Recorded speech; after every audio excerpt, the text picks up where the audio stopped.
Should we start now? It is already 6 minutes over.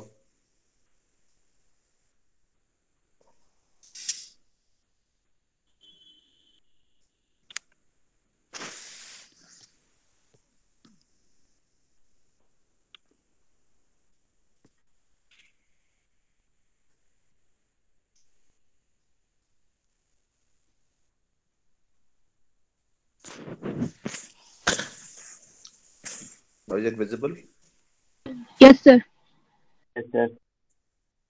I believe that Yes. last time we were discussing this issue only.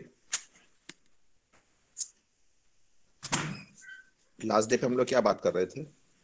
Sir sustainable development goals तक हुआ okay था। Okay okay, चलो आ गए उस पे। तो मैंने काफी कुछ कर लिया था उस पर। Late us move ahead.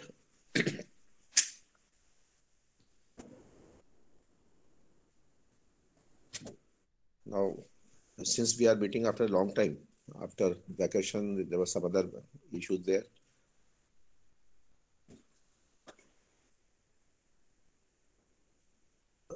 I just want to revise what we have done so far. We started from 4 key themes, and then the background of the term or the concept of development which is sustainable. We have covered 1948, that is IUCN, then something about IUCN, then Silent Spring, which is a very important book by Rachel Carson, then Club of Rome, that we have covered, Limits to Growth, that is very important publication and report, which is called Phoenix Report, again 1971. Then we started 1972, that is the UN Conference of Human Environment, and last point was Only One Earth, and why this concept was so important, and from where we took this concept. Barbara Ward and René Dubos, Only One Earth, the care and maintenance of a small planet. And I especially mentioned what was India's stand, especially the then Prime Minister, when she emphasized that poverty should be the integral part of human development or human environment. So unless we resolve the issue of poverty, then we cannot think about a conducive environment. That was the emphasis by India. And then we came to 1972, UNEP was founded. That was through 5 substantial divisions. And this is the permanent organization, like we were discussing earlier, UNDP, when we discussed HDI. In the same line, we are discussing now UNEP, from UNDP to UNEP. Then we just went back to IUCN's World Conservation Strategy as a means to assess development, especially for sustainable development. The nature-related solutions was the main theme of this report. Then we started 1983. I hope we have done so far 83. That is World Commission on Environment Development, Chairperson Gro Harlem Brundtland, and the report was accepted by the United Nations, which mentions one sentence, defines the term of our discussion, that is ability to make development sustainable, that is to ensure meeting the needs of present generation without compromising the ability of generation to meet their own needs.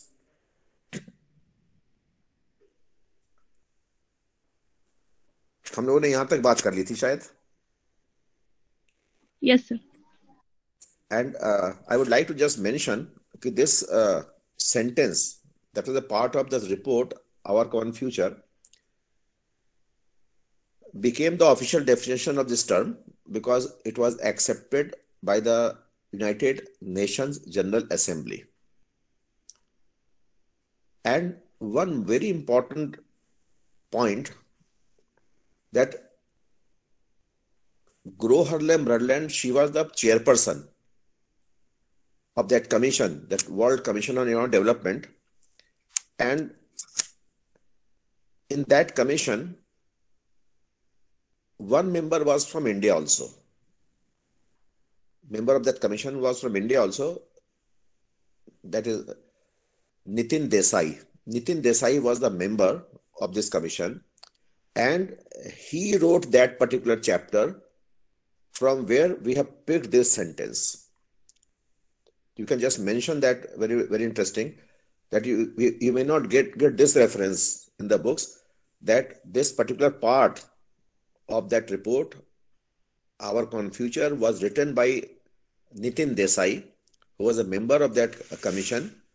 And this sentence is actually, you can say, that is contribution of India. In other words, that is something very interesting. Nitin Desai is an environmental economist, and you may get a lot of writings of Nitin Desai if you want to study more about environment, sustainability, etc. He keeps on writing regularly.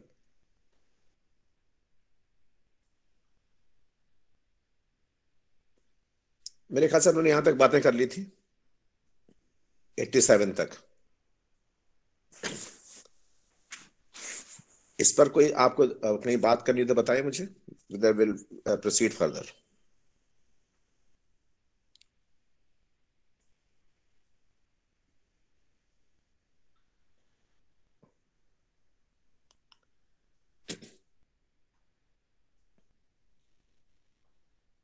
Okay. Then I hope we had also covered Agenda 21 also that day.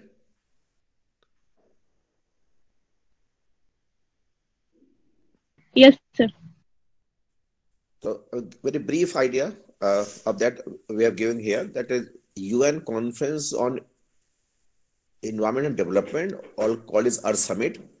And the most important document is the Agenda 21. Agenda 21 means the program, the action for 21st century. मैंने आपको ये बताया था कि हम लोगों ने start किया था अपना डिस्कशन 20th सेंचुरी के मिड से, और हम लोग 20th सेंचुरी को मैंने कहा था उस दिन कि 1992 that is the last decade of 20th century. तब ये बात आई कि हम आगे क्या करेंगे, बिकॉज सस्टेनेबल डेवलपमेंट इज, आपने अभी अभी देखा था लास्ट टाइम, लास्ट पॉइंट पर, कि इंटरजेनरेशनल बात करता है. Intergenerational, it is not confined to one generation, but it is a long-term goal of intergenerational development or equity. That is, Agenda 21 sets that document based on the vision for the future, that is 21st century. And I mentioned that it is broadly, all the points of this agenda are covered under 4 sections. And every section has a different role. And total 40 chapters have been covered under this Agenda 21.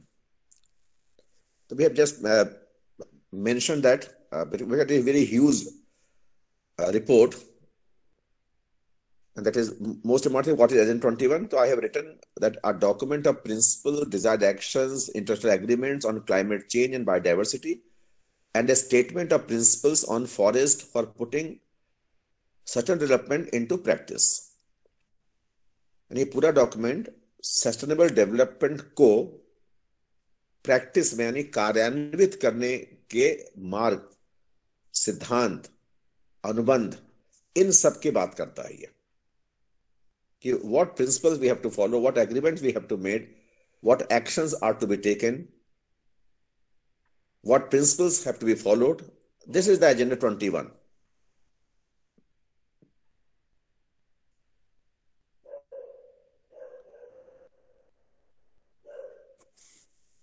Then 1994, that is UNFCCC, United Nations Framework Convention on Climate Change.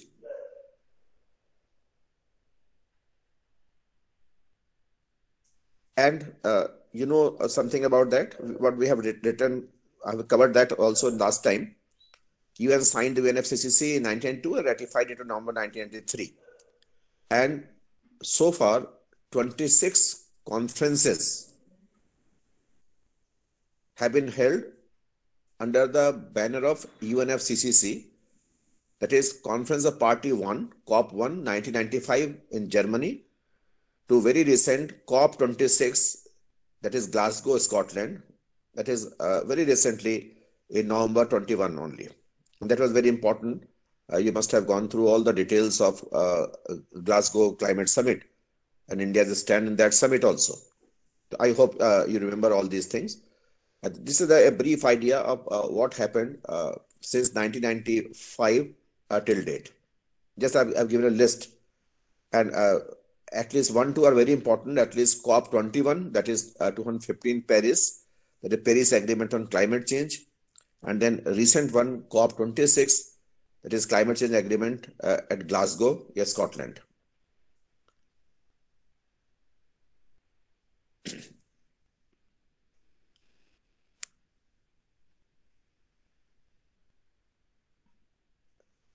Now, next point we are discussing, that is 2000 UN Millennium Summit that included 8 Millennium Development Goals and 18 targets to be achieved by 2015. हमने ये भी शायद कर लिया था. Yes, sir. Okay, I'm just repeating that very briefly.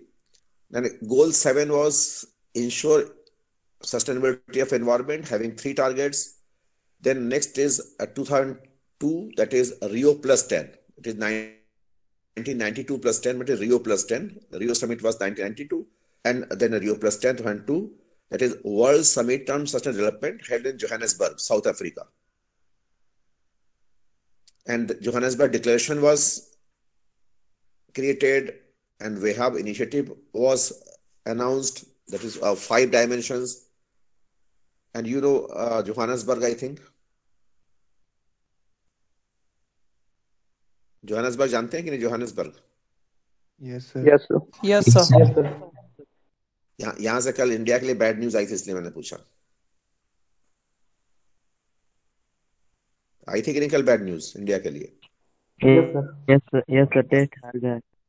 For the first time, India lost a test match in Johannesburg. For the first time in history, Johannesburg में test हम हार गए. Anyway, इसलिए मैंने Johannesburg याद रखिएगा, साउथ अफ्रीका.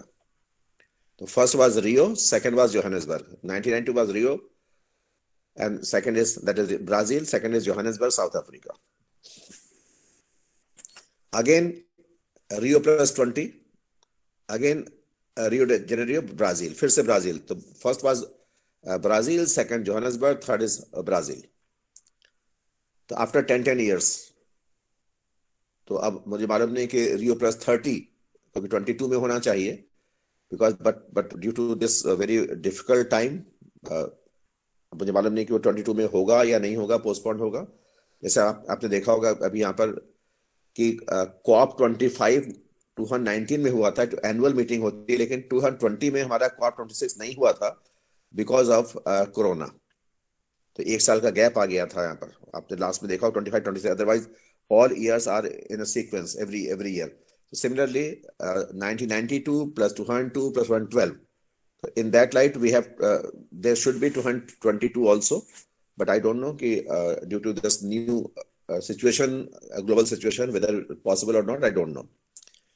Anyway, तो हमने शायद ये भी कर लिया था कि 2012 में जो अभी UN कॉन्फ्रेंस सीरीज 10 years का जो सीरीज चल रहा है, उसका 3rd कॉन्फ्रेंस हुआ था ब्राजील में, the future we want. Very interesting document, future we want. We have started our common future. हमने वहां से शुरुआत की थी. ब्रेनलैंड रिपोर्ट का टाइटल था आवर कॉमन फ्यूचर. अब हम लोग कह रहे हैं द फ्यूचर वी वांट. यानी all 2 very important documents focus on future, that is intergenerational development for the next generations also. फिर मैंने लिखा कि it largely reaffirms previous attainable plans like Agenda 21. Basically उसमें जो हम लोगों ने 21 में कमिटमेंट किया था उसको reaffirm किया हम लोगों ने. And this conference was held on two themes, that is green economy in the context of sustainable development, and number two was institutional framework for sustainable development. तो ये दो इसके थीम थे इस कॉन्फ्रेंस के, कि हम हरित अर्थव्यवस्था की बात कर रहे हैं सतत विकास के संदर्भ में, और सतत विकास के लिए संस्था का ढांचा क्या होना चाहिए उस पर फोकस हम लोगों ने किया था. And I have written one bold point. The most significant outcome of this summit was principle of equity and of common but differential responsibility, CBDR. CBDR in the global economic discourse and placing poverty eradication at the center of development agenda. CBDR का मतलब है कि हमने शायद बात की होगी उस दिन कि सबका गोल तो कॉमन है, that is a conducive environment, sustainable development, a better future. That is the common goal. But responsibilities are different for different countries. मैंने उस दिन आपसे कहा था कि जो our common future document है उसका पहला ही सेंटेंस था, the earth is one but world is not. I hope I have discussed that last time. कि पृथ्वी तो एक है लेकिन दुनिया एक नहीं है. दुनिया एक नहीं है बिकॉज दुनिया में देशों के अलग अलग ग्रुप्स हैं, अलग अलग लेवल्स हैं, अलग अलग रीजन्स हैं, लेकिन सबकी रिस्पॉन्सिबिलिटी एक है, गोल एक है. लेकिन डेवलप कंट्री रिस्पॉन्सिबिलिटी ज्यादा है, डेवलपिंग की कम है. हम लोग ये हम लोग बातें कर रहे थे. और अगर आप ये जो ग्लासगो समिट है उसमें आप देखेंगे तो वहां भी आपको ये बात आएगी कि डेवलप्ड कंट्री को ज्यादा रिस्पॉन्सिबल बिहेव करना है, and they have to contribute in the fund also more, so that we have a common pool of funds that can be used to achieve the objective of certain development, and that can be used to support less developed countries or very small countries, least developed countries, because they have also the goal of development which is sustainable. तो हमने last में लिखा था, conference decided to launch 4 mechanism, that is sustainable development goals को develop करना. मैंने इस पर चर्चा की थी कि हम लोग अब तक थे मिलेनियम डेवलपमेंट गोल पर 2015 तक जिसको एंड होना था. मैंने उस पर काफी चर्चा भी की थी. तो ये बात हुई कि 2015 के बाद क्या होगा, व्हाट फ्यूचर वी वांट. क्या हम लोग 15 तक ही डेवलपमेंट गोल की बात कर रहे हैं, MDG मिलेनियम डेवलपमेंट गोल. तो उसमें कहा कि no, we have to develop goals for beyond 2015 also. ये चर्चा होती है 2012 से, और उसके बाद हम लोग अब थोड़ा सा देखेंगे कि उसको अब 2015 में हम लोगों ने उसको फाइनल किया, और इंडिया उसका पार्ट था. मैंने आपको लास्ट टाइम बताया था. नेक्स्ट पॉइंट पर technology transfer, and then is financial strategy, and then defining the format and organisational aspect of high level political forum to follow up the implementation of the sustainable development. ये कहा कि केवल ये किसी एक संस्था का काम नहीं होगा, बल्कि हम एक पॉलिटिकल फोरम बनाएं जिसमें देशों का प्रतिनिधित्व हो, और वो ये देखें कि जो सस्टेनेबल डेवलपमेंट के लिए हमने कमिटमेंट किए थे उसको हम लोग कैसे उसमें एक्शन लिया है, रिजल्ट क्या हुआ है, कहाँ पर ड्रॉबैक्स अभी बचे हुए हैं, गैप्स कहाँ पर हैं, तो फॉलो अप भी उसको करना होगा. दीज आर द 4 मैकेनिज्म को लॉन्च करने की बात की गई थी. That was the importance of Rio+20 conference. Then हमने ये चर्चा कर ली थी कि जब हमने 2012 में वो बात की, उसके बाद हम लोगों ने डेवलप किया SDG. ये भी हमने बात की थी लास्ट टाइम कि मिलेनियम डेवलपमेंट गोल जो 2015 में खत्म होना था, उसके बाद का post MDG agenda is SDG. तो SDG एजेंडा MDG एजेंडा के बाद का हिस्सा है. उससे मैंने लिखा था कि Rio+20 outcome document future we want resolve to establish an inclusive and transparent intergovernmental process on SDGs that is open to all stakeholders with a view to developing global SD goals, जिसको agree किया UNGA ने, United nation general assembly ने. UNGA ने ही हम लोग का वो document 87 में एक्सेप्ट किया था, तो इसने यहां पर भी एग्री किया इन September 15, because December 15 was the end of MDG duration. Millennium development goals का ड्यूरेशन था, वो December 15 में खत्म होना था. उसके पहले हम लोगों ने बियॉन्ड 15 रिजॉल्व किया SDG, जो 1 जनवरी 2016 से इंप्लीमेंट होता है. उसमें ये कहा गया था कि जो एसडीजीज होंगे, it will be useful for pursuing focused and coherent action on sustainable development. उनका ये जो गोल्स होंगे वो सतत विकास के उद्देश्य को प्राप्त करने के लिए एक कोहेरेंट एक्शन, एक सम्मिश्रित एक्शन, टॉप फोकस उस पर जरूर होना चाहिए। And contribute to the achievement of sustainable development, और इसमें कैसे हम कंट्रीब्यूट करेंगे, देशों को जिम्मेदारी दी जाएगी। Serves as a driver for implementation and mainstreaming of SD in the union system as a whole. उन्होंने कहा कि जो पर्पस है सस्टेनेबल डेवलपमेंट का, this will and the whole document will be a driver for UN system as a whole। उन्होंने कहा United Nations के system का ये इसका एक अग्रदूत होगा, इसका संचालक होगा, ड्राइव करेगा इसको, उसके पूरे सिस्टम को आगे बढ़ाने के लिए। Address and to be focused on priority areas for achievement of sustainable development, और सतत विकास के लिए जो भी हमारी प्रायोरिटी एरिया होंगे उस पर ये पूरा डॉक्यूमेंट फोकस करेगा। Now as we know that this SDG covers 17 goals and 169 targets to be achieved by 2030। तो 2015 तक का एजेंडा एमडीजी था, which was launched in 2000 for 15 years, and next 15 years का एजेंडा है एसडीजी, जो 2030 में हमारा खत्म होगा। तो we have already covered more than 1/3 journey of SDG, started from 16। तो हम लोग 1/3 से अधिक, यानी 6 साल हमारे पूरे हो गए दिसंबर में, बिकॉज स्टार्टेड फ्रॉम 1 जनवरी 2016। तो 16, 17, 18, 19, 20, 21, we have already covered 60 years, that is more than 1/3 time has already been covered towards achieving this goal. If you want to go through all the goals in much detail, so you can visit United Nations SDG dashboard। SDG dashboard UN ने develop किया है, जिसमें आप हर country के लिए इन 17 goals में क्या आज की तारीख में उनका अचीवमेंट कितना हुआ है, आगे के बाकी टाइम में वो कितना कर सकते हैं। तो उसको बहुत ही अच्छे से उन्होंने कलर्स से भी फोकस किया है, कहीं ग्रीन, येलो, रेड, कि कहाँ अभी भी बहुत खराब है, कहाँ पे पॉसिबल है, और कहाँ पे ऑलरेडी बहुत अच्छा अचीव कर लिया है। तो you can visit SDG dashboard of UN also, if you want to have a better idea, better understanding of all these goals for your future examination, not for this year. Now, if you see goal 1, that is end poverty in all its forms and everywhere। हमने ये बात शुरू की थी, उस दिन भी मैंने कहा था कि पावर्टी को एसडीजी के साथ इंटीग्रेट करने के बाद इंडिया ने 1972 में पहली बार रखा था, और ये आज top most priority of the world है। तो poverty is the biggest challenge for the world till today also.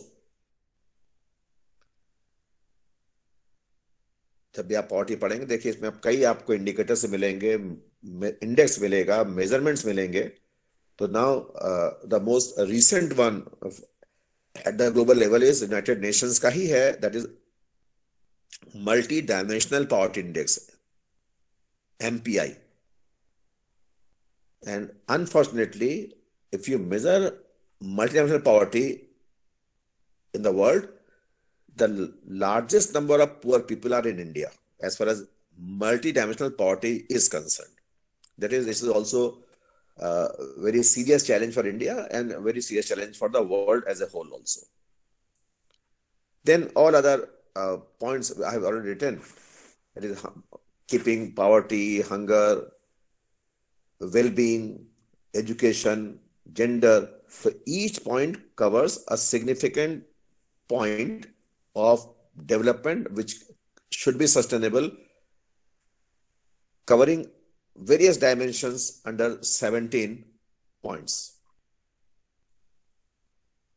And finally, the last point is focusing on how to implement, strengthen the means of implementation, and revitalize the global partnership for sustainable development. That is, this objective cannot be achieved by individual country, but we need a global partnership, financial, technical, and other, so that we can achieve this most important goal for the world right now. I'm not going into detail of this all 17s, but I've just given you an idea ki what are these goals which will go till 2030. Then I hope we have covered that point last time. हमने इतनी बात कर ली थी last time तक. Yes, sir. Yes, sir. Now if you have any query, any question, any point to say, तो आप बात कीजिए. मैंने इतना तो कर लिया था, मैंने आज इसको रिवाइज किया आपको, so that after a long gap we are meeting today.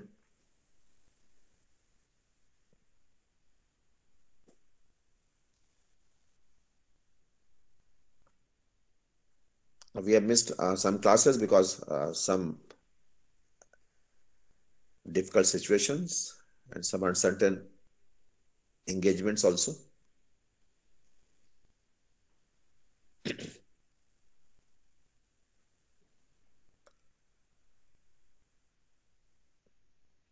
कोई बात हो बताएं पहले. आप एक बार देख लें, मैंने बहुत सारी बातें की. हम लोग लास्ट पॉइंट पर आ चुके हैं यहाँ पर कि कैसे डेवलप हुआ, एसडीजी पर हम आ गए हैं. अब थोड़ा सा डिफाइन करूंगा मैं कि जो सस्टेनेबल डेवलपमेंट है वो क्या है, उसके मीनिंग क्या है. Okay, let us move forward. अगर आपकी तरफ से कोई सवाल नहीं है तो I hope you are able to understand. कुछ डिफिकल्ट तो नहीं लग रहा है आपको? No, sir. ओके, चलिए. Now, when we talk about environmental sustainability, so how can we present this view? So very simply, I have given you the idea of what is environmental sustainability. So I made 3 columns, just you go through it. First is consumption of renewable resources, पुनर्नवीकरण योग्य संसाधनों का उपभोग. Second is column is state of environment, पर्यावरण की अवस्था, and last is sustainability, निर्वहनीयता या संपोषितता, सततता, जो भी आप लिखना चाहें हिंदी में. तो I have taken 3 different situations. Number 1 is when consumption of resources is more than nature's ability to replenish, यानी जब प्रकृति द्वारा पुनर्नवीकरण योग्य संसाधनों को पुनर्उत्पादित करने की दर से कहीं अधिक हम उसका कंजम्पशन कर लें, यानी ओवर एक्सप्लॉइट कर रहे हैं हम रिसोर्सेस को, रिन्यूएबल रिसोर्सेस को. तो रिजल्ट क्या होगा? तो रिजल्ट होगा एनवायरमेंटल डिग्रेडेशन, पर्यावरण क्षति, and result will be it will not be sustainable. The development cannot be sustainable that time. Second point हमने लिखा है कि suppose the consumption of resources is equal to nature's ability to replenish, हम उतना ही उपभोग करें जितना नेचर रिप्लेनिश कर पा रही है, फिर से भरपाई कर पा रही है. तो आपने कहा state will be equilibrium, environmental equilibrium, and the finally it will be steady state economy, उसी स्तर पे बनी रहेगी. दैट इज सस्टेनेबिलिटी का वो लेवल होगा. एंड थर्ड है कि if consumption of resources is less than nature's ability to replenish, अगर प्रकृति द्वारा जो पुनर्नवीकरण करने की क्षमता हो रही है, अगर हम उससे कम उपभोग करें, it will be environmental renewal, ये पर्यावरणीय नवीकरण होगा.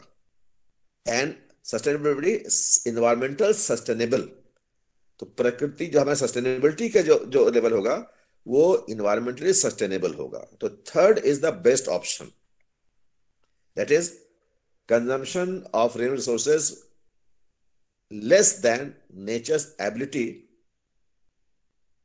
to regenerate those resources. That is replenishment.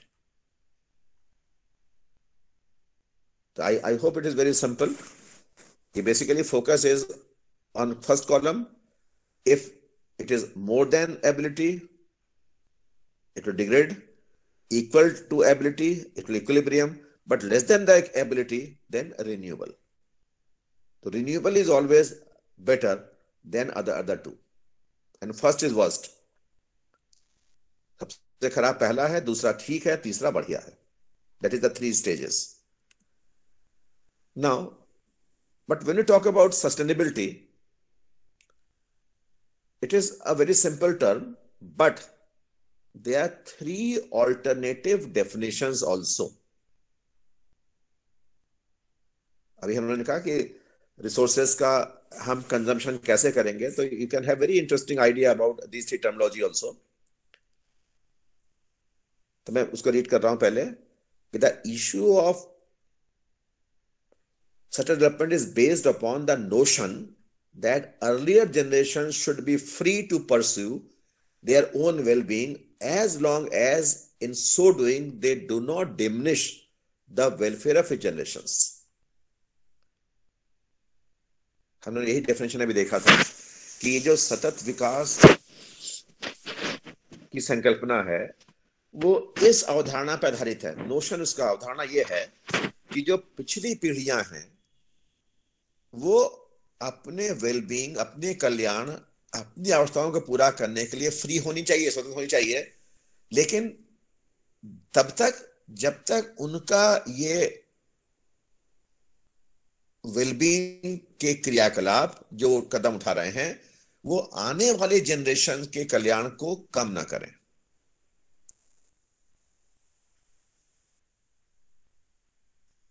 Means without disturbing, without decreasing, without affecting adversely the welfare of next generations, the present and the past generations are free to pursue their own well-being. Means वही हमने लिखा था, the ability of the present generation to meet our own needs, but without compromising with the ability of future generations to meet their own needs. That is known as intergenerational equity. मैंने उस दिन आपसे कहा था कि जो term है sustainability उसका टाइम होराइजन बहुत लॉन्गर है, where development is not seen only by comparing past and present, but development seen by comparing past, present and future also. That is the most remarkable point of the larger time span of this term. And second part that I have mentioned, in development we are basically confined to socio-economic dimensions only, but in sustainable development we add environmental dimension also. That is what we are mentioning, nature-based solution. The nature and environment, that is the focus. And that are the 3 pillars of this term sustainable development. That is economy, society and environment. Now, before coming to that part, what we are discussing is that is intergenerational, and this notion gives rise to 3 alternative definitions of sustainable allocation of resources over time. ये जो अवधारणा है सतत विकास की, उसके साथ हम संसाधनों के सतत आवंटन के 3 वैकल्पिक परिभाषाओं पर आ सकते हैं. There are 3 alternative definitions. One is weak sustainability, दुर्बल सततता. Second is strong sustainability, सशक्त सततता. And finally, environmental sustainability या पर्यावरणीय सततता. So sustainability can be weak, sustainability can be strong, sustainability can be environmental, मैंने इसको लास्ट में ब्रीफ किया, अभी मैं तीनों को डिफाइन करूंगा नेक्स्ट पार्ट में अभी, कि what is weak, what is strong, what is innovation sustainability. And I just like to mention you 2-3 years back in IS mains question was differentiate between weak sustainability and strong sustainability in 50 words. ये सवाल पूछा गया था कि दुर्बल सततता और सशक्त सततता के बीच विभेद कीजिए.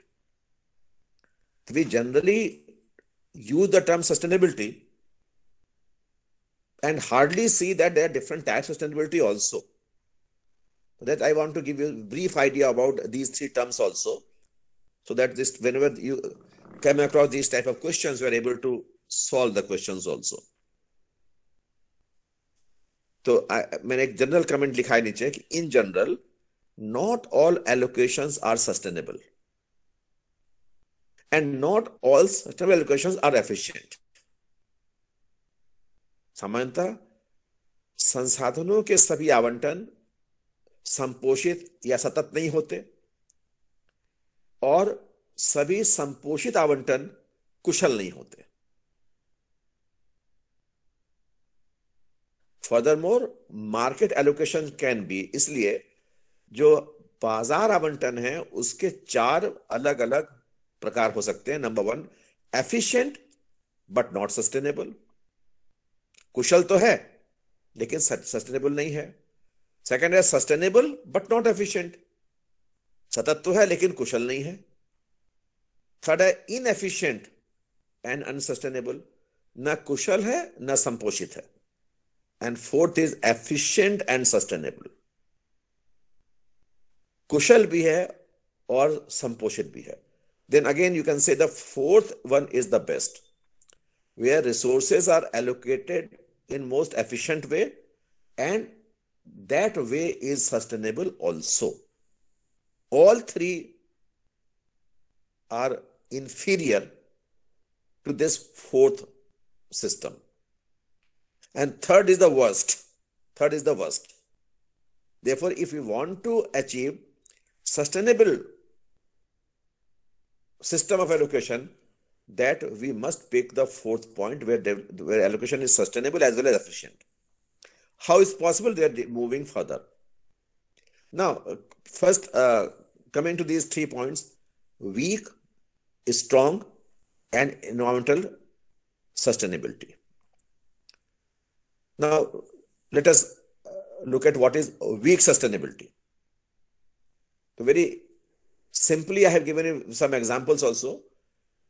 Weak sustainability is a situation where resources used by previous generations should not exceed a level that would prevent subsequent generations from achieving a level of well-being at least as great.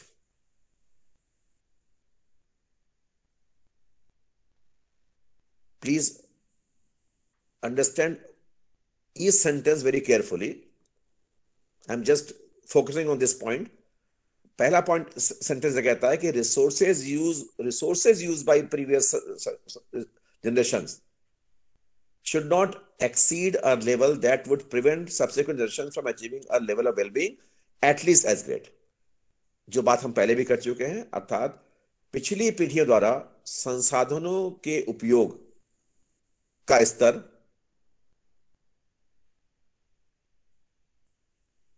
ऐसा नहीं होना चाहिए कि आने वाली पीढ़ियां अपने जीवन स्तर के उस लेवल तक न पहुंच सकें जो पिछली पीढ़ियों ने एंजॉय किया है. एटलीस्ट उतना जरूर मेंटेन करें.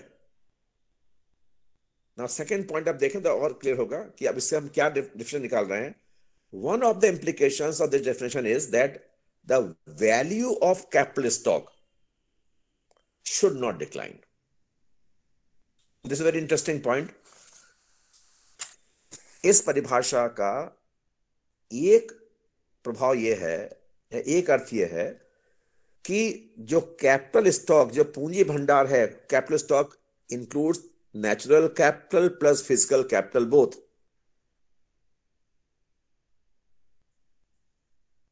That defines the wellbeing of the human being. ये कह रहा है कि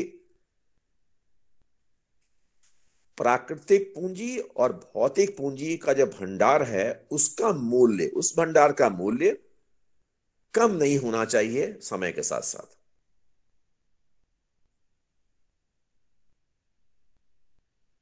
Individual components of the aggregate could decline in value as long as other components were increased in value. Normally through investment sufficiently to leave the aggregate value unchanged. ये कह रहा है कि ये जो हमने कहा natural stock plus capital stock का टोटल वैल्यू डिक्लाइन नहीं होना चाहिए। उसके साथ ये कह रहे हैं कि सपोज फॉर एग्जांपल मान लीजिए there are 4 elements of capital stock A B C D. ठीक है, इसको ये समझे, A B C D 4 elements हैं और इन चारों की वैल्यू अलग अलग है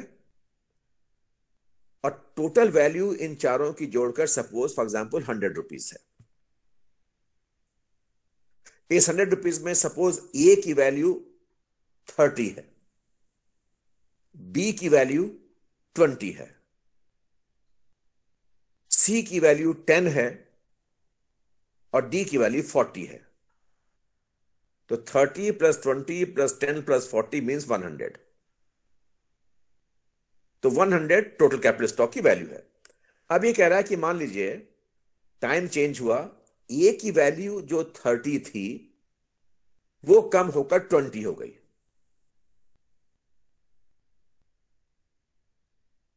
लेकिन सी की वैल्यू जो 10 थी वो बढ़कर 20 हो गई। तो ए में 10 का रिड्यूस हुआ और सी में 10 इंक्रीज हो गया, तो टोटल वैल्यू 100 ही तो मेंटेन रहेगी।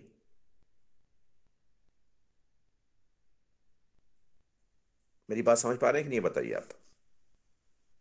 Yes sir. Yes sir.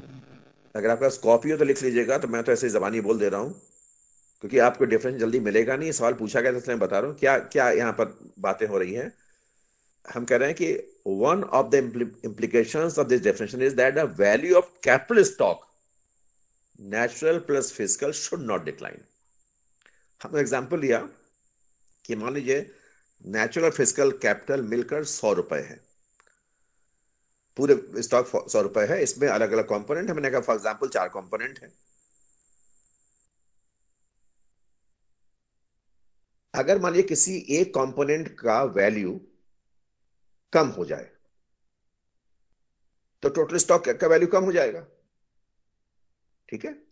लेकिन अगर किसी एक का वैल्यू कम होता है और जितना कम हुआ ठीक उतना ही बाकी की वैल्यू में इंक्रीज हो गया। अगर मैंने एग्जांपल दिया, मान लीजिए ए में 10 की कमी आई तो सी में 10 बढ़ गया, तो बताइए टोटल वैल्यू में क्या फर्क पड़ेगा? सर कोई फर्क नहीं पड़ेगा। कोई फर्क नहीं पड़ेगा। इसका मतलब है टोटल वैल्यू डिक्लाइन तो नहीं की ना, डिक्लाइन नहीं की, नहीं। ठीक है। ये कह रहा है लेकिन ये वीक सस्टेनेबिलिटी है। अब मैं एग्जांपल दे रहा हूं, सोचिएगा। आपने कहा टोटल, फिर मैं रिपीट कर रहा हूं ये second sentence, one of the implications of definition is that value of capital stock, natural for fiscal, should not decline. हम एग्जांपल में डिक्लाइन तो किया नहीं, should not decline को कह रहा है आगे कि individual components could decline in value as long as other components were increased in value sufficiently to leave the aggregate value unchanged. अगर पूरे कैपिटल स्टॉक के कुछ कंपोनेंट में, कुछ घटकों की वैल्यू कम हो जाए लेकिन कुछ और की वैल्यू बढ़ जाए और जिससे कि टोटल वैल्यू कम ना हो, तो ये है आपकी वीक सस्टेनेबिलिटी।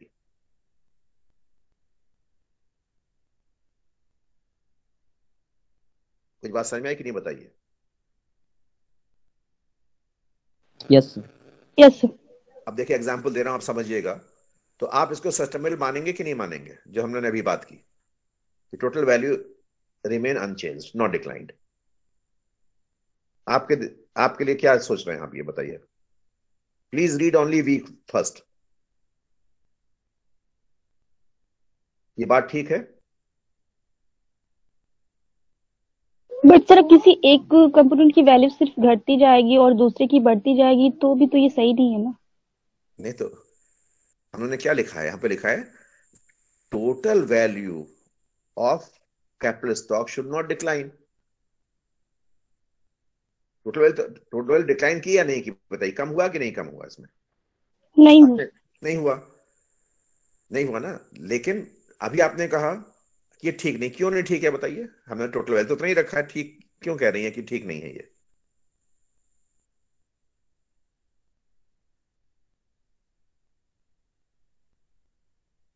सर अगर दो ए बी लेते हैं और एक ए अगर 0 हो गया और बी ही 100 हो गया, फिर भी तो सर ए एक्सटिंक्ट हो जाएगा, तो नहीं नहीं, उसमें क्या फायदा होगा? हम लोग यहाँ पर वो एक्स्ट्रा ऑर्डनरी नहीं लिया कि एक जीरो हो गया।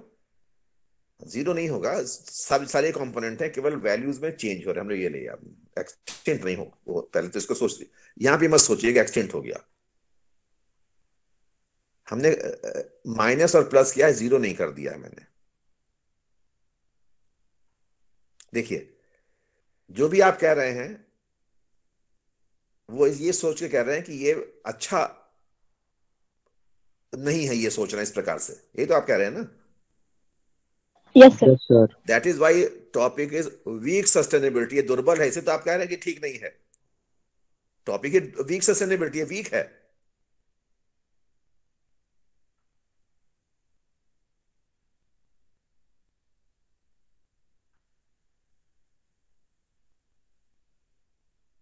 कुछ बात समझ में आई कि नहीं, बताइए। फॉर एग्जाम्पल मान लीजिए हमने कहा कि जो वीक सस्टेनेबिलिटी कि जो नेचुरल कैपिटल है, ठीक है। हम दो एग्जाम्पल बहुत सिंपल कर दे रहे हैं। सपोज उसमें नेचुरल कैपिटल में है आपका फॉरेस्ट, और फिजिकल कैपिटल में आपका है प्लांट एंड मशीनरी। में more simple, natural capital forest है सपोज 60 रुपीज, और plant machinery physical suppose 40 rupees, दोनों मिलकर हो गए 100 रुपए। ठीक। अब ये कह रहा है कि मान लीजिए नेचुरल कैपिटल 60 से घटकर 30 हो जाए, और प्लांट मशीनरी 40 से बढ़कर 70 हो जाए, तो भी तो 100 रहा। Yes sir. यस। लेकिन अगर ऐसा है तो टोटल स्टॉक तो नहीं डिक्लाइन हुआ, बट सस्टेनेबिलिटी हमारी वीक है। क्यों वीक है, सेकंड पे आइए तब समझ में आएगा कि क्यों ये एग्जांपल हमें वीकनेस की ओर बता रहा है। वो सेकंड पॉइंट पढ़िए, स्ट्रॉन्ग सस्टेनेबिलिटी। अब इसको पहले डिफाइन कर, तो हम लोग कंपेयर कर लेंगे, बड़ा आसान होगा।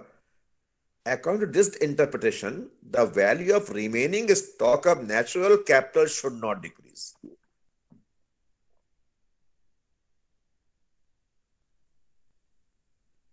मेरे एग्जांपल जो मैंने अभी आपको दिया उसके रेफरेंस में अगर इस सेंटेंस को पढ़ेंगे तो बड़ा आसान लगेगा कि ये कहता है कि फिजिकल कैपिटल नेचुरल कैपिटल दोनों मिल कैपिटल स्टॉक हैं, लेकिन ये कहता है कि value of natural capital should not decrease.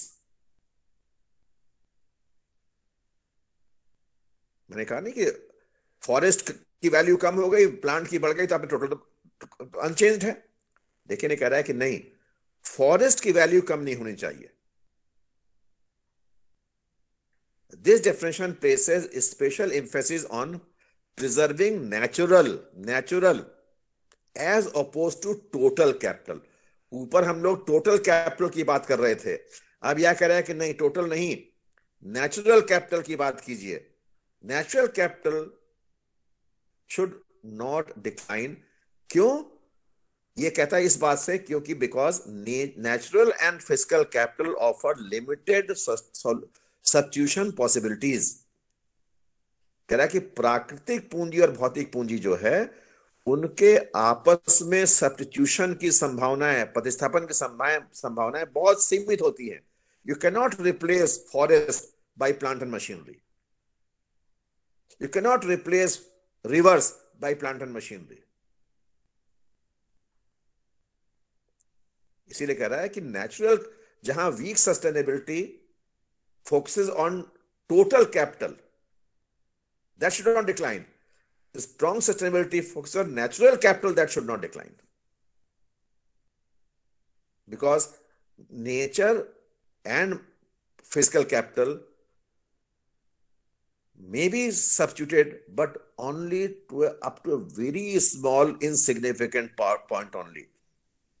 Limit है उसकी. तो ये नहीं हो रहा कि नेचर की वैल्यू कम होती जाए, फिजिकल की बढ़ती जाए और हम कहेंगे सस्टेनेबल है. नो. इसलिए आगे लिखा है मैंने, this definition retains the focus of the previous definition on preserving value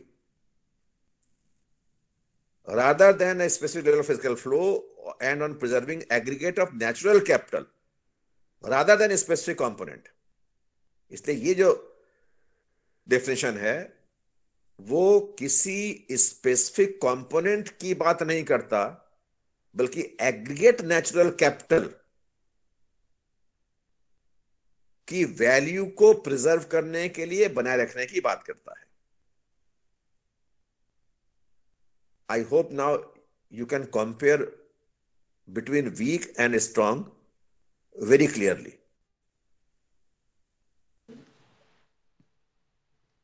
is it okay? Weak and strong difference समझ में आ गया कि क्या है वीक और क्या है strong?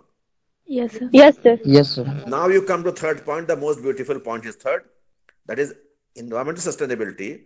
Under this definition, the physical flows of individual resources should be maintained, not merely the value of the aggregate. अब ये कहता है कि केवल हम वैल्यू की बात ना करें, बल्कि एक एक रिसोर्स के भौतिक प्रवाह, उसकी उपलब्धता की बात करें. नीचे मैंने एग्जांपल दिया. फॉर एग्जांपल, अ फिशरी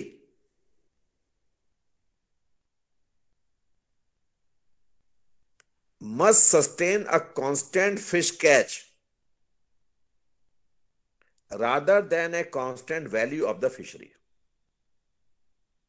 ये कहता है कि अगर कहीं नदी में हम मछलियां पकड़ते हैं तो हम उस नदी के मूल्य को स्थिर बनाए रखने की बजाय हम ये देखें कि जो हम फिश हमें उससे मिलता था उसका कैच, उसका जो हम यूज करते, जितना हम निकालते थे, वो फ्लो सस्टेनेबल है कि नहीं. फॉर एग्जाम्पल, अगर हम पहले 100 किलो प्राप्त करते थे तो आज भी 100 किलो प्राप्त कर रहे हैं कि नहीं, ना कि उसकी वैल्यू. बिकॉज वैल्यू में चेंज, वैल्यू में इंक्रीज, बट कैच में डिक्रीज. मात्रा कम हो जाए, वैल्यू तो बढ़ सकती है. तो आप कहेंगे वैल्यू चेंज है या वैल्यू इंक्रीज करिए. तो ये जो एम्फसाइज करता है, वो कहता है कि हम केवल वैल्यू को बात ना करें, बल्कि उसकी उपलब्धता, मात्रा की बात करें. Similarly, for example, for a wetland it would involve preserving its ecological functions, not merely its value. इसी प्रकार एक नम भूमि में उसकी जो पारिस्थितिकीय क्रियाकलाप हैं उसको बनाए रखने की बात कर रहे हैं, न कि उसके मूल्य को.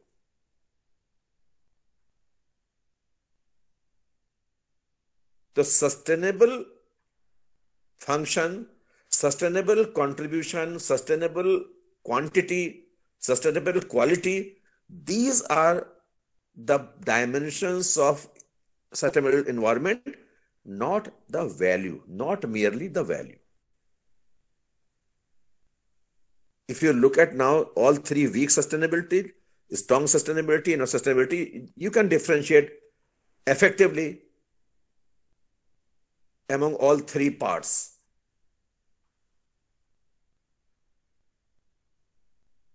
एक बार तीनों पढ़ लें, मुझे बताइए अगर कोई प्रॉब्लम है तो मैं इस पर फोकस करूं फिर से।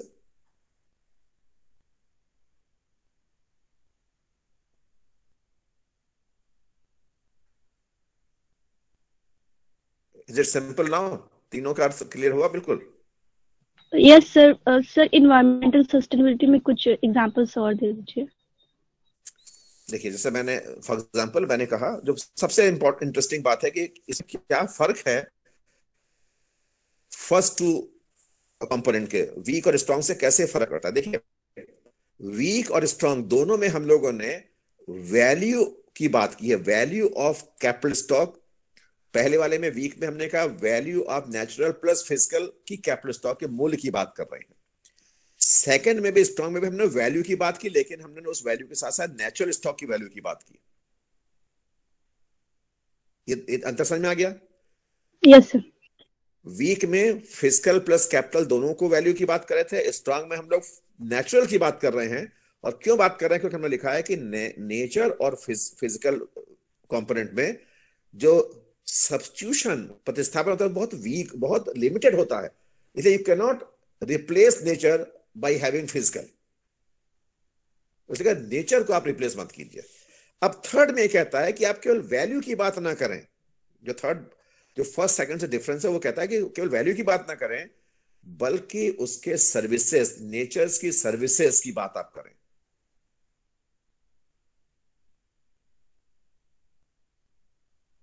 आई होप मैंने आपसे शुरू में बात की थी कि नेचर हमें क्या देता है, याद है आपको?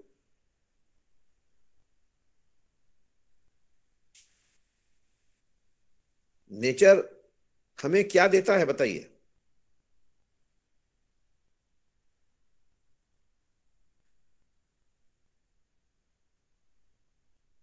No answer from your side. सब कुछ देता है। सर नेचर तो लिविंग काफी कुछ मिलता है।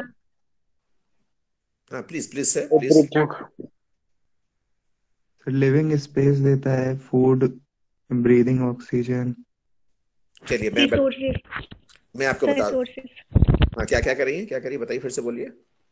रिसोर्सेज चलिए, कहीं कॉपी है तो नोट कर लीजिए, नोट कर लीजिए। नेचर हमें चार चीजें देता है, फोर कंट्रीब्यूशन है नेचर के हमारे जीवन में। नंबर वन, कॉपी है कि नहीं आपके पास? बताइए, सबके पास कॉपी पेन है? Yes sir. Yes sir. Okay, number one लिखिए। नंबर वन जो नेचर हमें देता है वो है लाइफ सपोर्टिंग सर्विसेज, जीवन सहायक सेवाएं। ये सबसे इंपॉर्टेंट काम है नेचर का,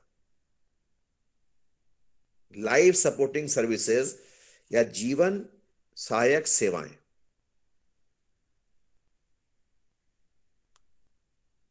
जिसका सबसे बढ़िया एग्जाम्पल है, जिसको हम लोग कभी महसूस नहीं करते हैं और ना कोई उसके प्राइस चुकाते हैं, ना उसका कोई प्राइस पे करते हैं, वो है ब्रीदिंग या सांस लेना।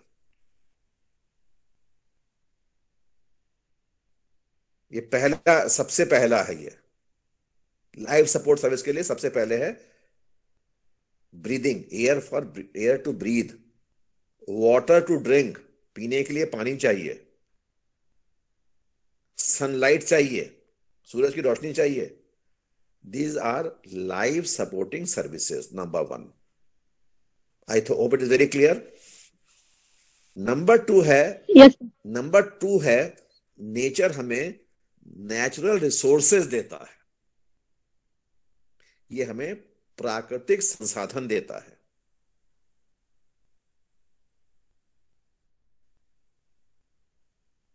नेचर से आपको लैंड मिलता है, भूमि मिलती है। नेचर से आपको रिवर्स मिलते हैं, नेचर से आपसे फॉरेस्ट मिलते हैं, नेचर से आपको मिनरल्स मिलते हैं, खनिज मिलते हैं, नेचर से आपको माउंटेन्स मिलते हैं। All are known as resources. इन रिसोर्सेज के बिना हम किसी भी प्रोडक्शन या कंजम्पशन प्रोसेस की कल्पना भी नहीं कर सकते। नंबर टू क्लियर हो गया? Second point. थर्ड पॉइंट है नेचर हमें एम्यूनिटीज ऑफ लाइफ सुख सुविधाएं, आनंद, स्पिरिचुअलिटी, ये भी हमें प्रदान करता है, एमिनिटीज ऑफ लाइफ।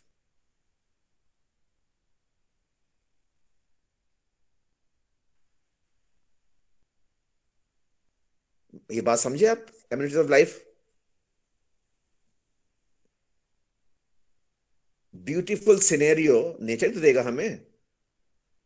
आप सोचिए कि हम सबकी इच्छा होती है कि हम लोग पहाड़ घूमने जाएं, नदी झील के पास जाएं। जब भी हम किसी से पूछते हैं कि अगर हम आपको विश्व में कहीं जाने की बात कहें फ्री में, कहां जाना चाहेंगे, सब लोग कहते हैं स्विट्जरलैंड जाना चाहेंगे। क्योंकि स्विट्जरलैंड क्यों जाना चाहेंगे? क्योंकि वहां आप नेचर की ब्यूटी देखना चाहते हैं। इंडिया में हम कहते हैं तो आप कहेंगे हम कश्मीर जाना चाहते हैं, नैनीताल जाना चाहते हैं।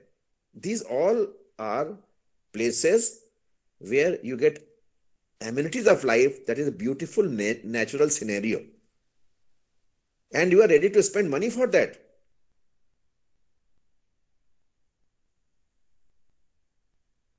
आप झरना देखने के जाते हैं, अपने घर से बहुत दूर जाते हैं, कॉस्ट आता है आपको, ट्रांसपोर्ट कॉस्ट आता है, टाइम यूज करते हैं आप, but just to enjoy that beauty. तो मेरे ख्याल से थर्ड पॉइंट भी, मैंने फर्स्ट पॉइंट कहा आपसे, नेचर हमें लाइफ सपोर्टिंग सर्विसेज देता है। नंबर 2 मैंने कहा रिसोर्सेज देता है। नंबर 3 का एमिनिटीज ऑफ लाइफ।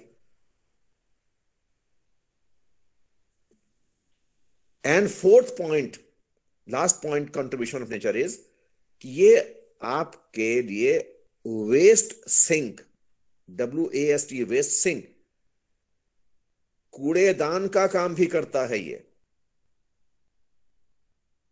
हम जो कुछ भी कंजम्पशन और प्रोडक्शन से वेस्ट क्रिएट करते हैं वो हम नेचर को देते हैं। सिंपल एग्जांपल सोचिए कि आपने कोई फल खाया जो नेचर ने आपको दिया है, और फल खा के आपने छिलका फेंक दिया नेचर के पास, किया तुम रखो इसको, तुम इसको डिस्ट्रॉय करो, तुम इसे डिकम्पोज करो। अगेन नेचर हमारे लिए एक वेस्ट सिंक या कूड़ेदान की या कूड़ा संग्रह, अपशिष्ट संग्रह का भी काम करता है। लेकिन ह्यूमन बिहेवियर क्या होता है सोचिए। हम सब ये सोचते हैं कि नेचर एक वेस्ट सिंक है, वो हमारे कूड़े करकट को संग्रह कर लेगा। लेकिन हमारी ये सोच ये होती है कि nature is a waste sink without any bottom. एक कूड़ेदान है, इसमें कोई तल उसका नहीं है। बताइए, आप जब भी आप कूड़ेदान देखेंगे तो उस कूड़ेदान की कोई कैपेसिटी होगी कि नहीं, कैपेसिटी होगी कि नहीं, क्षमता? Yes sir, yes sir. लेकिन कभी हमने सोचा कि नेचर की भी क्षमता होगी? ये सोचते नहीं। हम सोचते इस पर कोई बॉटम है, जितना कूड़ा दे दो सब ग्रहण कर लेगा। And that is the difficult thing. Nature थोड़ा बहुत वेस्ट तो डिग्रेड कर देगा। मान लीजिए आपने किसी नदी में 2 फूल डाल दिए तो बायोडिग्रेडेबल कर देगा, ठीक है, डिग्रेड हो जाएगा। लेकिन अगर आप किसी नदी में 100 ट्रक फूल डाल दें तो क्या नदी उसको डिग्रेड कर पाएगी? नहीं सर। नदी खत्म हो जाएगी, नदी खत्म हो जाएगी भाई। that is a human fallacy that we think nature is a bottomless sink। और तो और मनुष्य ने अपने एक्टिविटीज से कितने तरह के वेस्ट क्रिएट कर दिए हैं जो नेचर के लिए उसको डिस्ट्रॉय करना पॉसिबल ही नहीं है। Plastic waste, chemical waste, radio active waste, nuclear waste, electronic waste. We are creating more and more waste।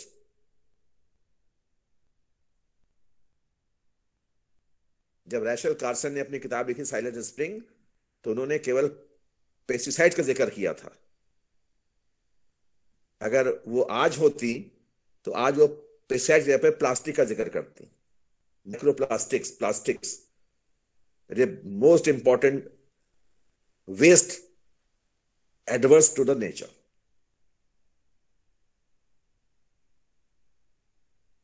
But we never yes to this point of nature.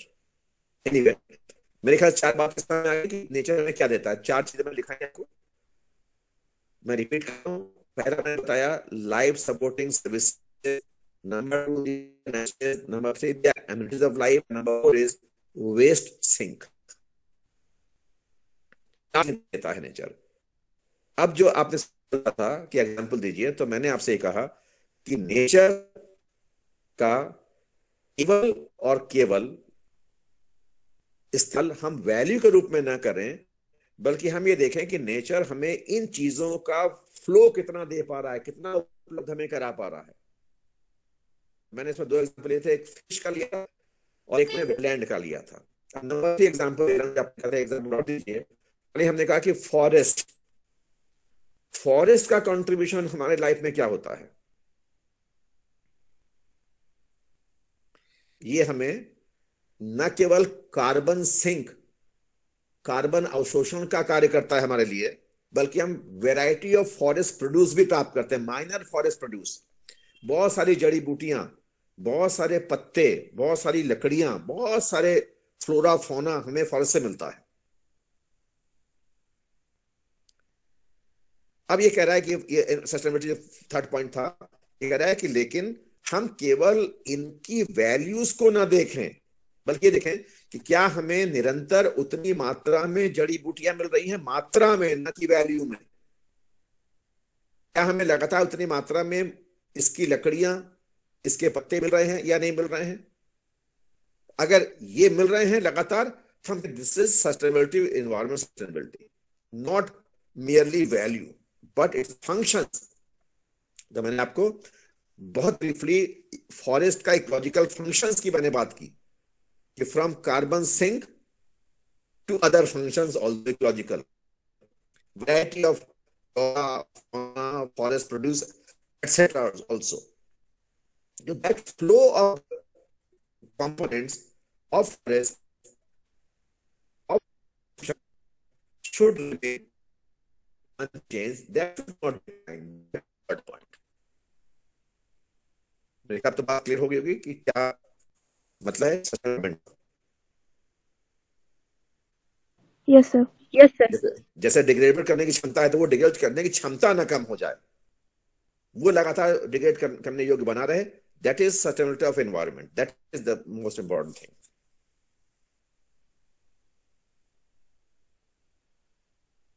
अगर कोई मान लिया हमने कहा बहुत खूबसूरत सी नदी है, उसके इकोलॉजिकल फंक्शंस हैं, हमने कहा चलो नदी पाट किया, मकान बना दो, तो वैल्यू तो बढ़ जाएगी मकानों की, लेकिन ये सस्टेनेबिलिटी नहीं है। यानी सेकंड एग्जाम्पल लिया था हमने, यानी physical, makan is physical. Physical is not substitute for the nadi. That is the point.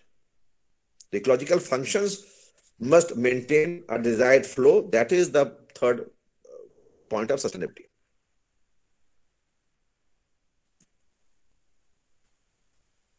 तो फिर हम लोग इसको थोड़ा सा ट्राइपॉड में देखें, जो मैंने अभी चर्चा की थी आपसे,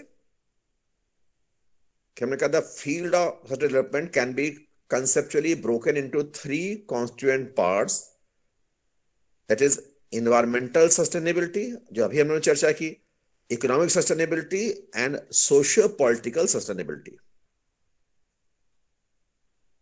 3 प्रकार से सस्टेनेबिलिटी बात कर सकते हैं, पर्यावरण की, अर्थशास्त्र की या सामाजिक राजनीतिक की। तीनों अलग अलग हैं। फिर हमने कहा environmental, economic and social problems often spill over national boundaries, और कभी कभी ये तीनों समस्याएं नेशनल बाउंड्रीज से भी आगे चली जाती हैं।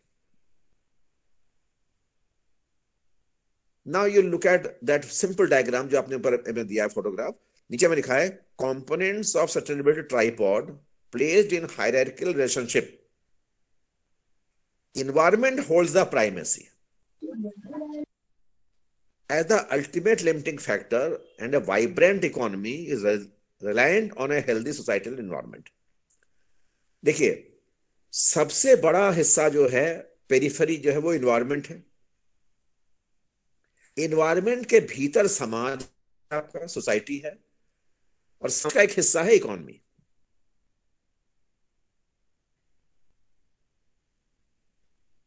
और मैंने जो एरो बनाए हैं ये टू वे एरो हैं, टू वे एरो हैं, यानी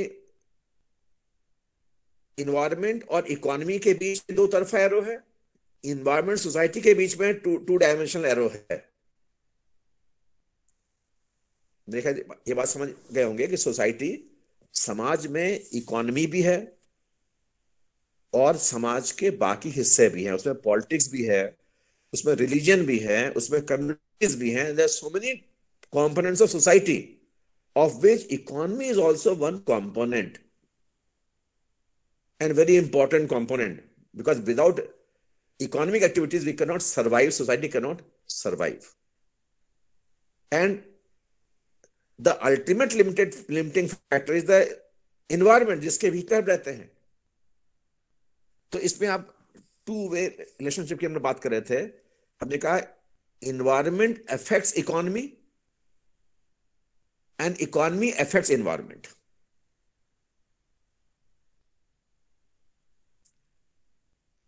Environment affects society, society affects environment.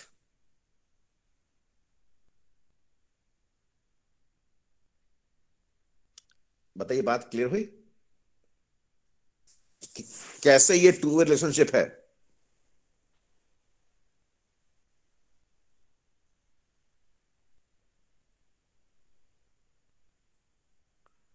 इसमें कोई डाउट हो बताएं मुझे कि how they are two way relationships.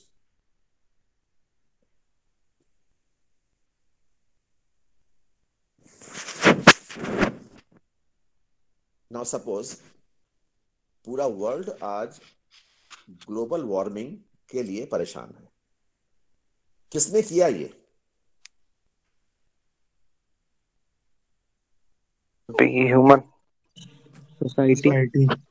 जो इकोनॉमिक एक्टिविटीज और सोशल एक्टिविटीज की वजह से हुआ है। तो आप देख सकते हैं सोसाइटी ने भी इफेक्ट किया एनवायरनमेंट को, इकोनॉमी इफेक्ट किया एनवायरनमेंट को, और जब ग्लोबल वार्मिंग हुई तो इसका असर हमारे समाज और हमारी अर्थव्यवस्था पर पड़ रहा है कि नहीं? Yes sir. Yes sir. दो तरफा है ये। हम लोग आज ये लगातार पढ़ रहे हैं कि बहुत सारे डिजीजेस इसलिए उत्पन्न हो रहे हैं बिकॉज इन्वायरमेंट का स्ट्रक्चर बिल्कुल हमने बदल दिया है। इवन अभी मैं एक रिपोर्ट पढ़ रहा हूं, उसमें ये लिखा था कि जो डेंगू का प्रकोप बढ़ा है that is because of global warming. जहां पर अब जब मॉस्किटोज हैं डेंगू के, वो बेटर सर्वाइव करने लगे हैं, वो affecting the human society also. Diseases भी फैल रहे हैं उससे। Two, it is not one way.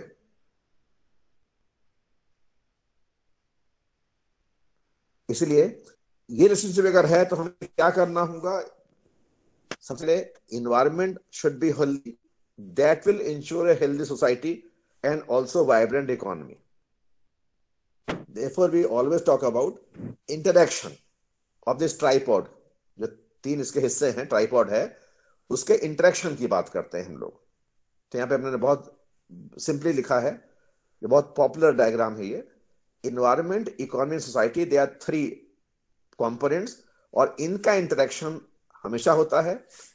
तो इन्वायरमेंट में हम लिखा है साउंड इकोलॉजिकल प्रिंसिपल, यानी इन्वायरमेंट हम ऐसा मेंटेन करें जो एक बढ़िया उचित पारिस्थितिकीय सिद्धांत में आधारित है। इसके बाद हम लोग अभी आगे कर रहे थे रियो प्रिंसिपल्स, जोहानिसबर्ग प्रिंसिपल आदि सबकी बात, प्रिंसिपल्स की बात करते हैं, उसी सिद्धांतों की बात कर रहे हैं।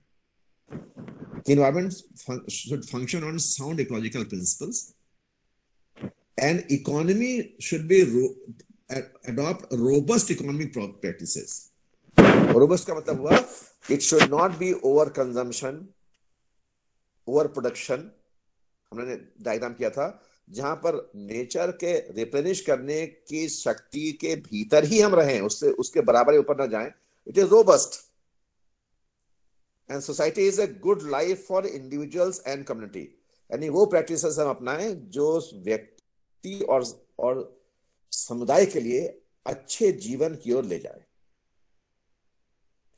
Now you come overlapping curves. Overlap कर रहा है, सपोज पहला ओवरलैप हम कर रहे हैं इन्वायरमेंट एंड इकोनॉमी के बीच, ओवरलैप। बीच में लिखा है रिसोर्स यूज एफिशिएंसी, यानी principle based economic activities, principle based environment activities तब होगा जब हम रिसोर्स यूज एफिशिएंसी की ओर जाएंगे, संसाधनों के उपयोग की कुशलता हो, कुशल उपयोग। Now you come to environment and society, overlap कर रहा है सेफ एंड हेल्दी सराउंडिंग्स। जब हम इन्वायरमेंट की गतिविधियां के अनुसार सोशल गतिविधियां बेहतर करेंगे, सेफ एंड हेल्दी सराउंडिंग्स, तो हमारे आसपास का जो परिवेश होगा वो सुरक्षित, वो स्वस्थ होगा। थर्ड पॉइंट है इकोनॉमी और सोसाइटी का interaction, that is economic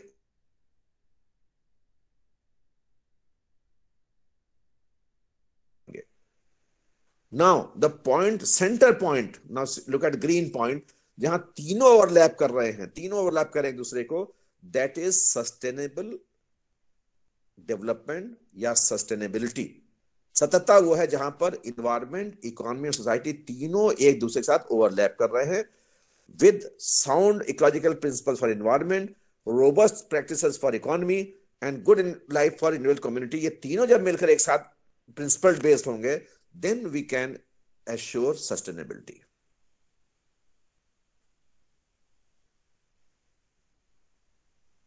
I hope it is very simple. That is known as, इसी को हम लोग कहते हैं bearable, viable and equitable. जब मैंने लिखा ना यहां पे बीच में लिखा resource efficiency, safe and healthy surroundings, economic social equity, जो टू सर्कल्स का ओवरलैपिंग लिखा और बीच में लिखा सस्टेनेबिलिटी, तो जो टू सर्कल्स का ओवरलैपिंग है उसको हम लोग सिंपल भाषा में bearable, viable and equitable भी कह सकते हैं। That is known as sustainability.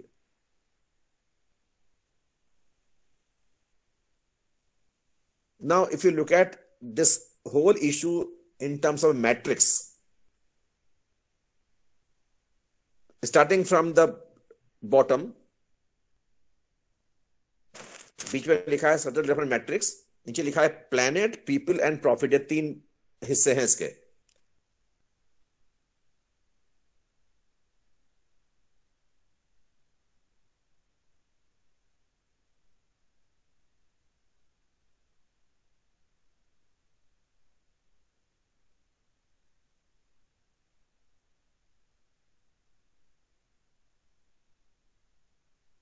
Share knowledge, accept responsibility and quality of life, ये तीन हिस्से पीपल के इर्द गिर्द हैं।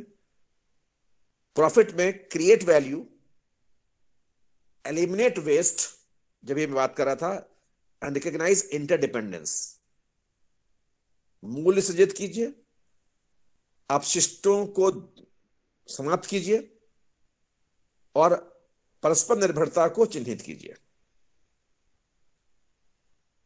तीन पॉइंट हैं इस मैट्रिक्स के, प्रॉफिट, प्लैनेट एंड पीपल, और तीनों के साथ हमने तीन तीन पॉइंट ट्राइंगल में लिखे हैं। Small triangle with in one larger triangle, small triangle with in larger triangle, and last is biggest triangle, is that is SD matrix.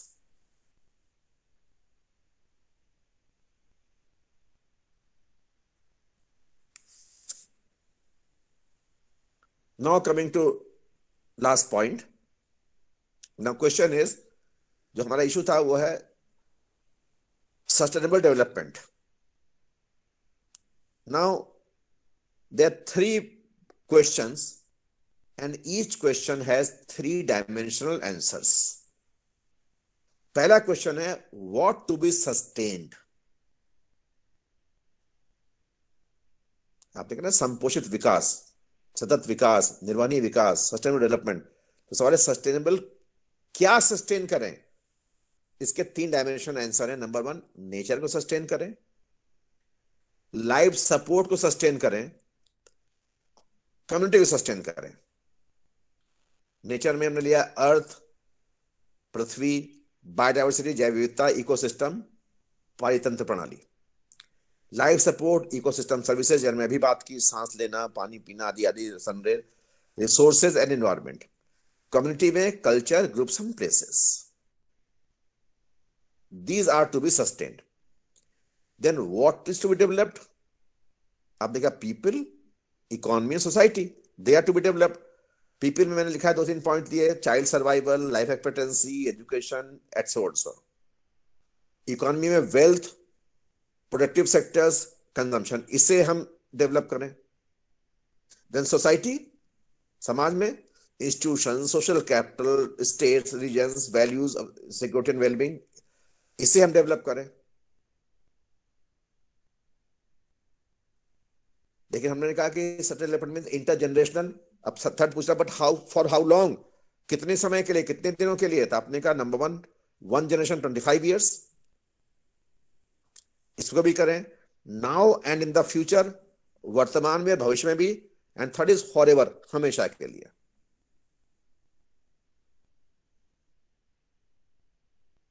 There are 3 issues. What is to be sustained? 3 answers in 3 dimensions. What is to develop? 3 dimension answers. And how long? Again 3 dimensional answers.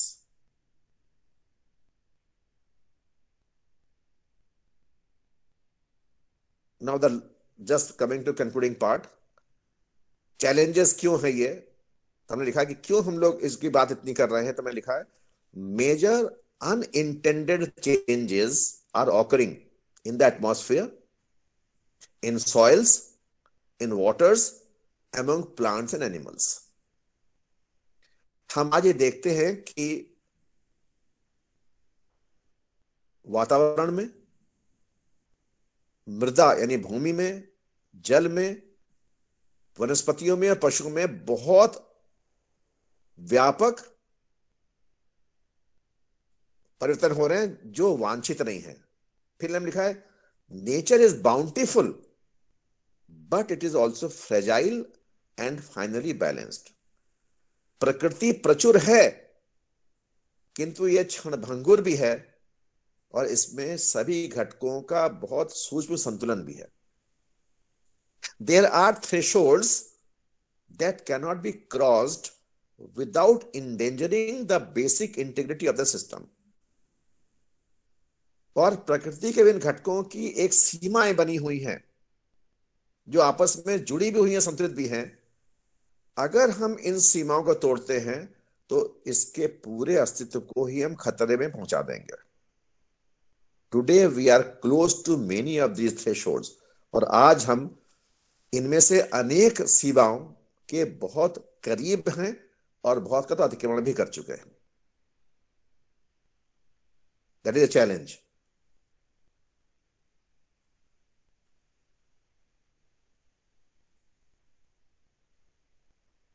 Then when again coming to last point, issue is how can we all alive well and live within the means of one planet. Only one planet हमारा topic था, वहीं से हम start कर रहे हैं। अब मुद्दा यह है, इशू यह है कि हम कैसे हम सभी अच्छी तरह से जीवन यापन कर सकते हैं और इसी एक पृथ्वी के साधनों के बीच अपना जीवन निर्वाह कर सकते हैं। This is the question of 21st century. यही इस शताब्दी का प्रश्न है। If we do not design ways to live within the means of our planet, sustainability will remain elusive. अगर हम अपने एक प्लेनेट के साधनों के बीच, उसी के भीतर रहना नहीं सीखेंगे तो फिर सततता तो कभी हो ही नहीं सकती।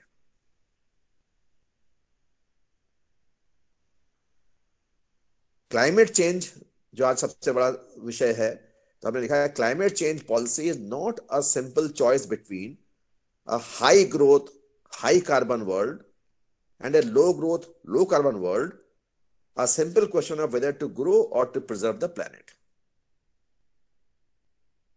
जलवायु परिवर्तन की नीति है वो एक केवल एक सरल चुनाव नहीं है कि दो हमारे सामने विकल्प हैं, high growth high carbon, low growth grow carbon, बल्कि जो हमें चाहिए वो है high growth and low carbon. And that is a difficult challenge of climate change policy. We need growth high but we need carbon low, because right now we are having high growth and high carbon world.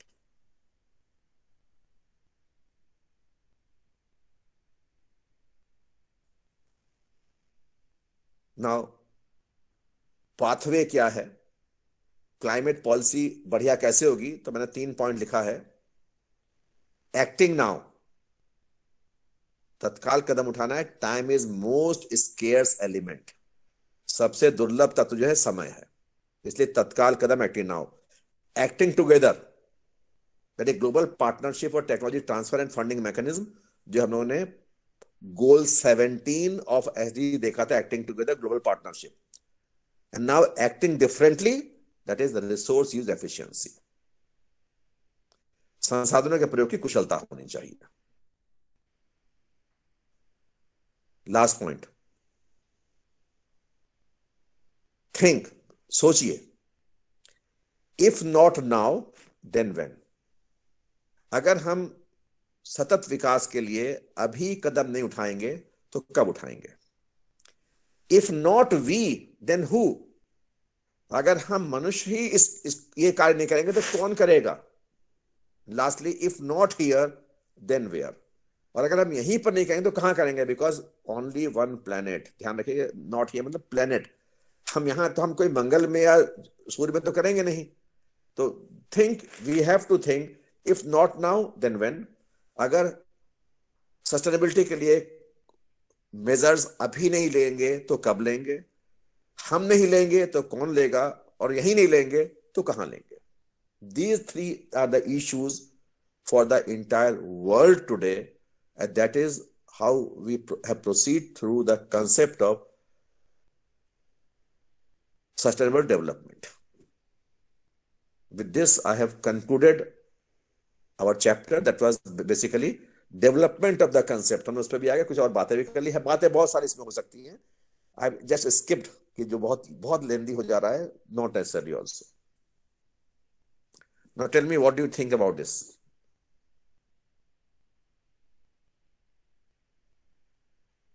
Any comment from your side?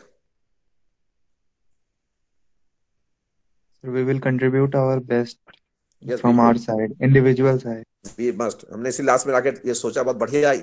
आप ये सब note किया कर लीजिए। जब भी आपको ऐसे लिखते हैं ना, खाली आईएएस में ऐसे लिखते हैं, तो आपको ऐसे कंक्लूड करना है, उसको ऐसे कंक्लूड करेंगे इस तरह से, तो बहुत इंप्रेसिव आंसर होता है। So I have tried my best to give a little different idea about the concept. बहुत सारे नए टर्म भी मैंने यूज किए, थोड़ा डिफरेंटली भी सोचने की बात की। This is a responsibility. And before I close, I want to make one announcement कि आपके लिए मैंने 2 स्पेशल लेक्चर्स प्लान किए हैं, सैटरडे एंड संडे, यानी कल और परसों। कल सैटरडे और परसों संडे है, at 3:30 PM, 3:30 PM, 3:30 बजे से। लिंक आपका सेम रहेगा। एंड आपको स्पेशल लेक्चर आपका लिया था डॉक्टर श्रीधर सत्यकाम ने, सेंट्रल यूनिवर्सिटी मोतिहारी से। उन्होंने आपको बैलेंस्ड वर्सेस अनबैलेंस्ड ग्रोथ पढ़ाया था। आप सबने ज्वाइन किया था वो lecture? Yes sir. How was the lecture? How was the lecture? कैसा था लेक्चर वो उनका? Not very good, not comparable to you. No no, he is very good teacher भाई, ऐसा नहीं है। मैं तो कोई थ्योरी पे आ ही नहीं पा रहा हूँ। Now he will have 2 lectures on very interesting topic, जो बड़ा एग्जाम के लिए इंपॉर्टेंट है, W.W. Rostow stage of growth. उसमें 5 स्टेज ग्रोथ हैं, तो वो 2 दिन में आपको स्टेज ऑफ ग्रोथ पढ़ाएंगे, because I am extremely busy nowadays. So please join his lectures so that you can complete one component of your syllabus also. तो हम दोनों तो जहां मुझे पॉसिबल हो रहा है हम उतना मैं कवर कर ले रहा हूँ, कुछ वो भी 1-2 पॉइंट उन्होंने कवर कर लिए, so that we can finish our syllabus by the end of this month, January. बाकी जब भी एग्जाम होगा तो मैं नहीं जानता हूँ, but if we'll get time, we'll have some other things also that I had promised you earlier. मैंने कुछ और भी बातें आपसे की थी, हम लोग कुछ चीज और भी पढ़ लेंगे. That is, I want to somebody if shares the time, then I will have some other time to talk to you on some other issues which is not a part of a syllabus also. हमने कई बार बात की ना, हम लोग कुछ budget पे बात करेंगे, इस तरह बातें मैंने की थी आपसे, कोई डिफरेंस से बात करने की बात मैंने की थी, but I am not getting time right now. तो होपफुली जल्दी मुझे समय मिल जाएगा तो मैं आपसे चर्चा करूंगा उसकी. तो please note down the time, Saturday and Sunday 3:30 PM on WW-Rosto State Economic Growth, which is very important for examination also. Her exam में सवाल आते हैं. I will also try my best if I get time to join, but at the same time I have the classes of PGA, MA का class मैं उसी समय ले रहा हूँगा. I will just join for 5-10 minutes, then I will shift to my own class. Okay? Okay sir. Sir आप Okay, भी thank class you. लेंगे sir? हाँ क्या सर कह रहे हैं? हाँ क्या कह रहे बताइए, कुछ आप भी बोल. क्लास लेंगे कल की नहीं? मैं सुन नहीं पाया, ठीक से बोलिए. सर आप भी कल क्लास लेंगे? नहीं, कल मेरी क्लास नहीं है, कल मेरी क्लास होगी MA की. सर पेपर 3 की क्लास मैंने चल रही है.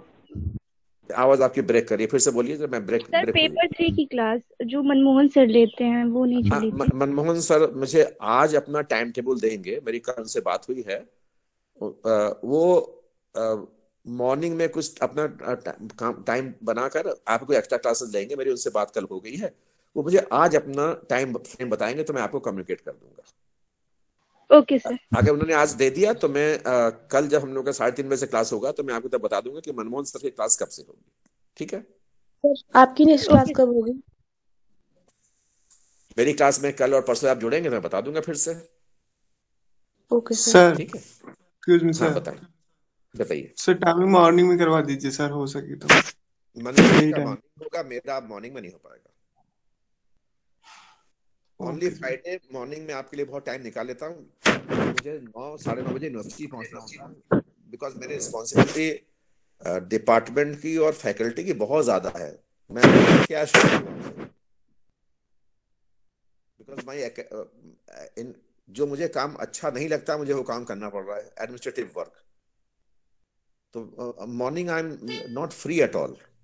तो मेरा एक्स्ट्रा क्लास होगा. देखिए मैंने इसलिए कितनी कोशिश की थी ओके. कि वैकेशन मैंने कितनी क्लासेस आपकी ले ली वैकेशन में, तो तब यूनिवर्सिटी बंद थी, मेरे पास टाइम था, लेकिन सडनली उसमें ब्रेक आ गया क्योंकि कुछ और काम में जाना पड़ा मुझे. ठीक है? तो please you just adjust your timing. और टाइमिंग मॉर्निंग में आपको कोई दिक्कत है क्या कोई आपको? मैंने आपसे कहा ना, मनमोहन जी मॉर्निंग टाइम में लेंगे और मैं आफ्टरनून में लूंगा. जब भी एक्स्ट्रा होगा तो मेरा इवनिंग टाइम ही हो पाएगा. When I am free from university then only I can take classes. Because university time का भी जो मेरा शेड्यूल है, टाइम टेबल है MA का वो और BA पार्ट 3 का, उसको मैंने शिफ्ट कर दिया इवनिंग में. Because in day time also I am so busy in the department that I am not able to take class. तो कभी कभी क्लास छोड़ना पड़ता है, कभी मीटिंग. आज आप सोचिए, आज मेरी 3 मीटिंग्स है दिन में, तो I have to attend all the meeting. तो ये दिक्कत है. इसलिए तो 1-8 महीने की बात है. Please do some hard work, spare time, be serious for your career. भाई मेहनत करना जरूरी है. And I always give my own example. Every day I get up at 4 o'clock in the morning, 4 AM, without any break, and I take my bath at 5 AM every day around the year. So why can't you do some hard work? Please do it. Okay? ठीक है, तो कल मिलते हैं हम लोग Saturday 3:30. Thank you sir. Thank you sir. Thank you sir. Thank you, sir. Thank you.